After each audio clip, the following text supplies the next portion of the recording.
channel Infinity Tech. So in this video, I'm going to show you how you share the URL of any YouTube video and how you can get the specific URL of the specific video.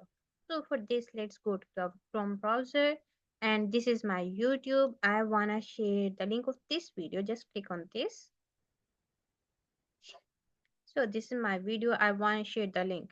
So we have two options. From here, you can get the link as well. And there's the share button. Just click on this share button.